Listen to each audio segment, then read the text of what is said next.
Welcome back to the ARC Path. My name is Bernard, And I'm Casey. and we are back in the studio doing another fun podcast. And the joy of that is that we can do that any day we want. It's a choice. We just Yep. get to jump in and engage, but it's also not casual for us. We dedicate this time. We make it focused and purposeful. It's part about getting ourselves in the right place and the right time to do the right thing. But we do this 7 days a week, but we just don't do it in front of a camera, except Absolutely. once a week. Yes. Does this make it more special that we do this once a week in front of a camera? I don't know, because I think what we just went down a rabbit trail before we started the camera might have been more it's like, oh, we didn't capture that. But what we know is that we recognize that everything in life has purpose. We recognize that every conversation is impactful. And we know that even though we don't know what we're going to say on this podcast right this second, we don't know where it's going to go. We have some ideas about mindset. We have some ideas about really showing up in the world and being our authentic self and shining. We have no clue what's about to unfold. I love that. It's funny. It's you said that as if it was normal, as if you believed it, that every conversation has purpose, every moment has purpose. And yet the majority of people that I know, the majority of the conversations that we have, people don't believe it has purpose. So we're just going to fill this space and we're just going to chatter.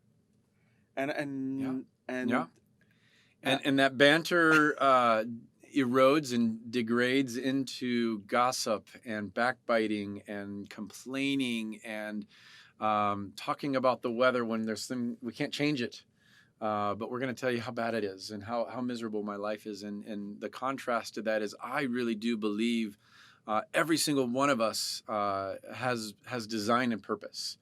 I always come back to a Mark Twain quote, the two greatest days that in your life is the one that you're born and the one that you figure out why.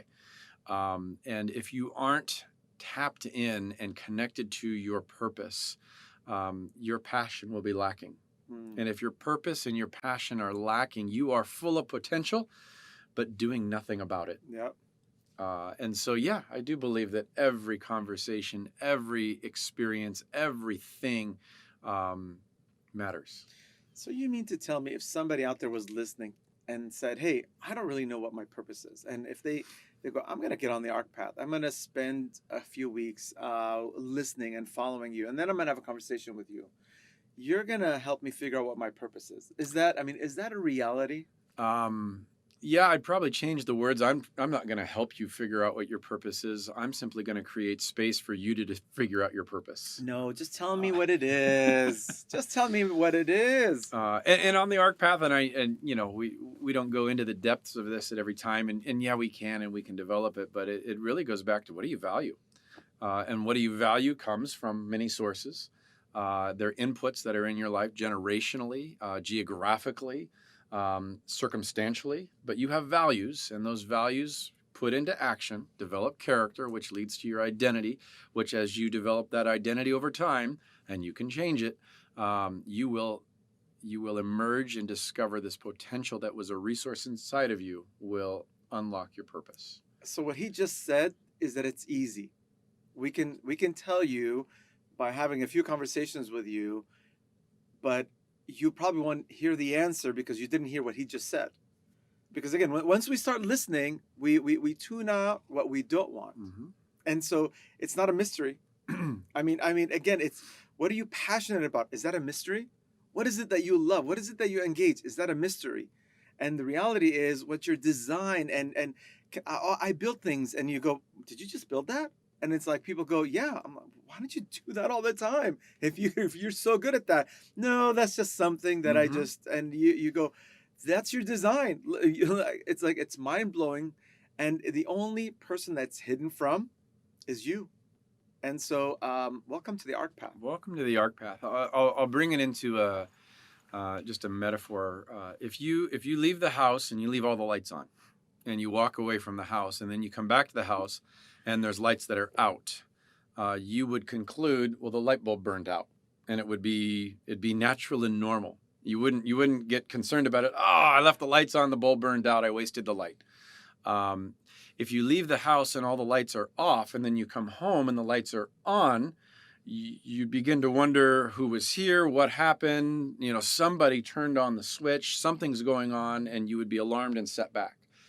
The same is true with purpose. Um, you have to choose to turn the lights on for that to go forward. Once you turn the lights on, most people expect them to burn out. And they don't think anything of it. It's like, oh, I remember when I was passionate about that. Oh, I remember when. And they look back and they walked away from the light being on, and then the light dimmed and burned out. The converse of that story is if you don't ever turn the lights on, it's not going to automatically go on. So yes, what you're describing is if we have a conversation about somebody having purpose or passion, what you and I have the opportunity with the ARC path to do is show them where the light switch is. And it's that easy to turn the lights on. I mean, we do understand electricity works. Yes. Thank God we live in that world. We are in a place where you can turn the light switch on and it goes on, but you have to pay the bill. You have to plug the light in. So there's a lot of little things There's labor that in it, yeah. there's labor, there's choice, there's paying the electricity bill, there's plugging the light in, there's making sure the bulb works. So there are steps, but realistically, how hard is that? Mhm. It's a Well, choice. well, and I want to add something to that. It's just, again, it's listening to this, you go, the pride, the arrogance, these guys, but at the end of the day, guys, every week we're finding new rooms, new lights to turn on in our own worlds, Mm-hmm. but we have this open mindset where Casey just, we'd be having a conversation, and all of a sudden go, wait, what did you just say? And all of a sudden I find this new space in my life, and I turn this light on, and it's illuminated. And I get to walk in this new space, and it's so exciting. I'm never gonna run out of spaces in my reality. I just know it. Mm.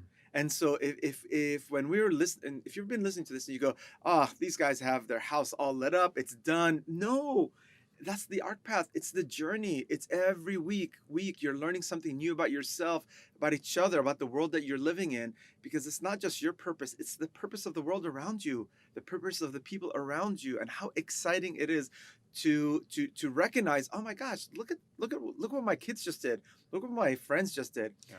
and even what my parents just did. It's even like that. And so sometimes we go to the very end. You just deposited us right in the middle of the arc path here with what we're talking about today. We both uncover new light switches in our lives constantly. That was what you were kind of Yes. exemplifying in our conversations, and we don't cover them back up and go, oh, there must have been a reason that was covered up. No, we go, oh, there's a light switch there, clink, and we turn that thing on, and we go, look at that. Wow, I've never seen that lit up that way. Yes. And then in restoration, that was healing when we uncover a light switch. And then in restoration, we really unpack what is that light's potential? How could we let it shine? Maybe we need to change the wattage. Maybe we can amp something up a little bit. We can grow. We can put more power there to really illuminate things differently. And then what the K in the kingdom aspect here is to recognize I'm designed to shine. Yeah. And shining is not ego. I mean, we won't go down the possibility, but there's a whole lot of backlash that the ego gets. Even the ego is not my amigo, and that's not what we're talking about on the arc path. So yes, that's catchy, and it's a good journey to figure out, okay, who am I? But if we squash that, we're squashing something that was designed inside of us as purpose. Your purpose is not outside of you. It's not in front of you. It's not in the future. Your purpose is now. Your purpose is inside of you. And if you keep shrinking or shoving that down or trying to blend in, the very contribution that you've been designed to bring to this world is going to miss. Yeah. It's funny. It's as you say, as you're talking about shine bright, and of course the phrase in my head, I'm being in the jewelry business, shine bright like a diamond. And it's just we are supposed to shine bright like a diamond, but you have to polish a diamond. You have to illuminate it. You have to put it in the light, and you have to keep it clean. And so it's I just love that as you bring that metaphor through. Let's follow the rabbit trail, because you and I both like that conversation. Every diamond is unique. Yeah. Every diamond has characteristics that set it apart. That's part of being unique. Yeah. There's also reasons in each diamond that it has a different purpose. Yeah. Not every diamond is to be around And some people Very don't true. like marquee, Correct. and some people love it, but it highlights a different choice in value and expression. Uh, but we also recognize that some diamonds have flaws. Yes. Does that make that diamond less important or less? I was going to say valuable, but even so, does it make it less valuable? Well, and it doesn't. I mean, that's the beauty of it. It's just because who defines the value is Yes. the person that owns it, the person that buys it. They define the value, and it's the industry defines the value. And I tell people, well, because they tell me all the time, the industry defines this valuation, and at the end of the day, you know why they define it? Because they pay. They are the consumer. We are being in the jewelry business. We are the number one consumers of diamonds and gemstones. We're the number one customers. The consumer is second, if not third, depending on where they go down. But it's 100% valuation is defined by you. So if you go in and you find a diamond and you love it, that's the most valuable diamond in the world because you loved it and now you own it. Yeah. So to make that really practical, the inclusions in my wife's diamond that I bought for her when we got engaged were the most valuable aspects of that diamond because they brought it into the right price range. Yes. And I didn't know it then, but I was astute, recognizing, okay, look, I'm getting this size of a diamond, but I'm only paying this price, and the inclusions in the diamond were on the bottom side of a marquee cut, and they didn't show, they didn't come Yeah. through, Smart. and we weren't sourcing any diamonds that were going to be spectacular. We were just trying to find something to celebrate our marriage. And so my inclusions in my diamond were the most valuable aspect of it because the diamond was bigger, the That's price was lower, and nobody knew the difference. Love that. So when you learn to value the inclusion, Mm. the diamond value goes Goes up up. because there's inclusions in it. Love that. That's a different way of thinking if you're a diamond shopper. And so what is this? It's mindset. Again, it's either Casey's delusional, and it's but we're all delusional. There's a reality is what is your mindset? How's your mind anchored? What is the truth? Mm-hmm. And you go, well, no, but if I only and this this concept of this unrealistic reality that most of us pursue makes is not achievable or attainable, and then our light diminishes. Yeah. We lose hope along the journey. And so today we're talking about mindset, and it took us a while to get to mindset, but I'm ready to go back and sell diamonds. but you know what, it's so tangible. It is. When you bring that product element, it is so tangible, and the reality is we are supposed to shine, and there are so many places in our lives that are not illuminated. Mm-hmm.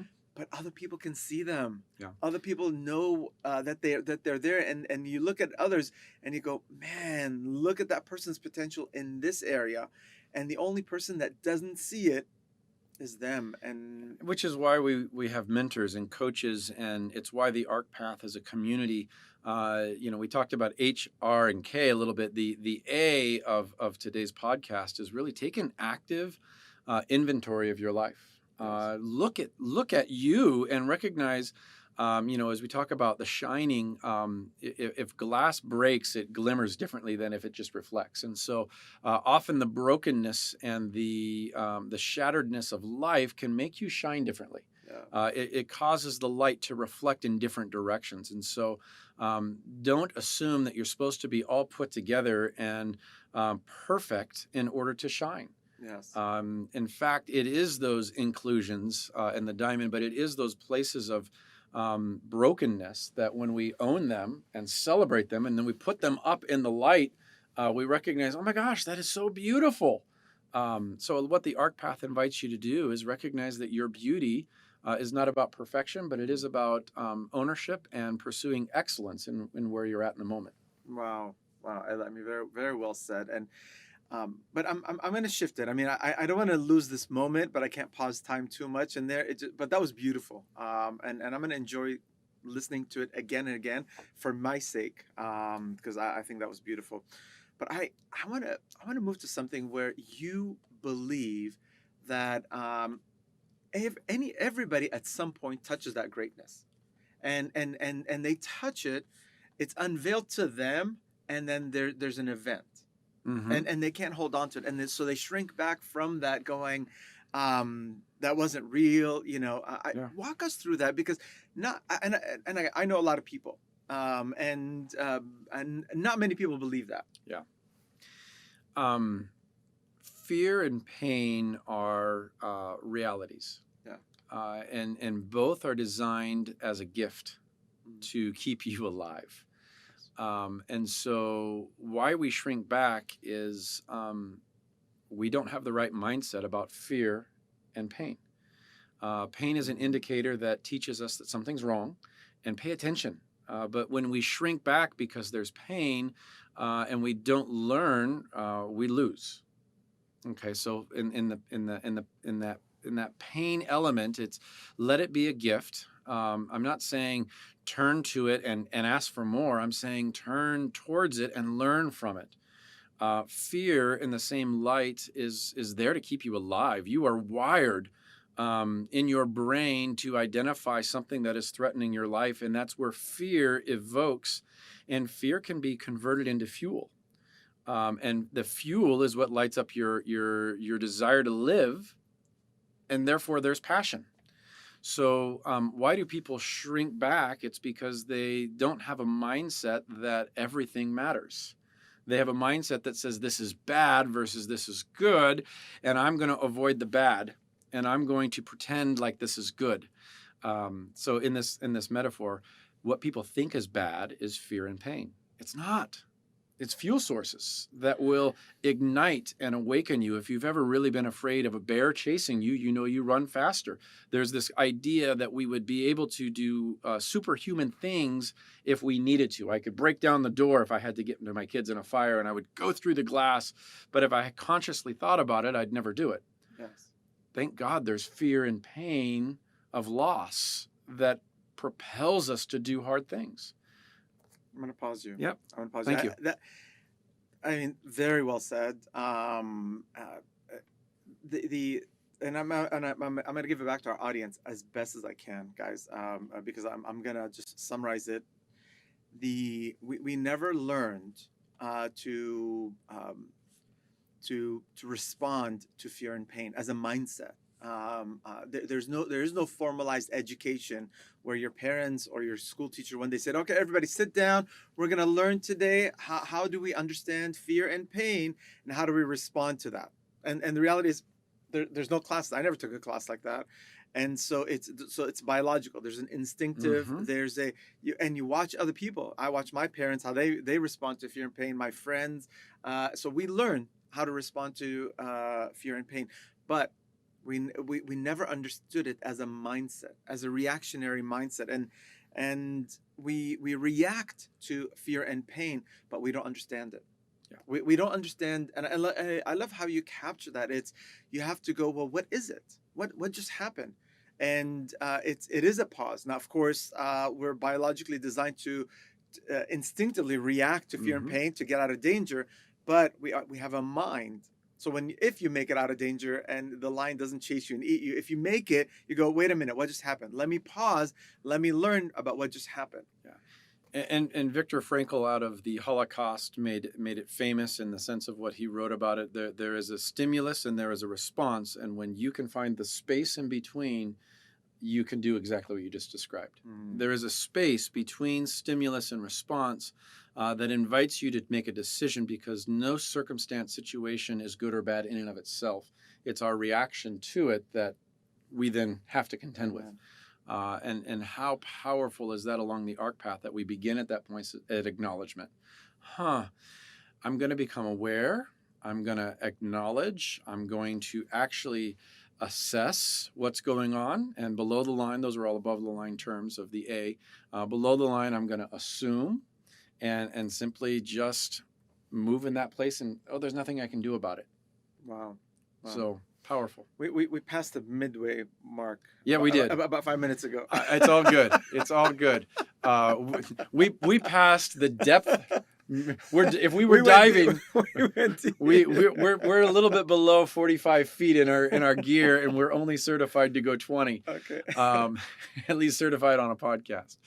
But how much fun is it to recognize that we don't have to live in fear and pain, and that's where I think a lot of people get stuck. Yeah. Even when things are going good, like life is good, I'm doing good things, I'm building something, I'm happy. There's this fear of it can't last long. Eventually, the other foot's going to drop. I know that it's something bad's about to happen because I don't have any luck. And what we talk about on the arc path is you don't need, you build your own luck. You choose favor in the kingdom, and you walk in a upward spiral of shine bright and mentor others to shine bright. Yes. I'll pause on that. We pause on Uh, that uh, because you said something, and I was like, and I remember this, the saying, the only thing to fear is fear itself.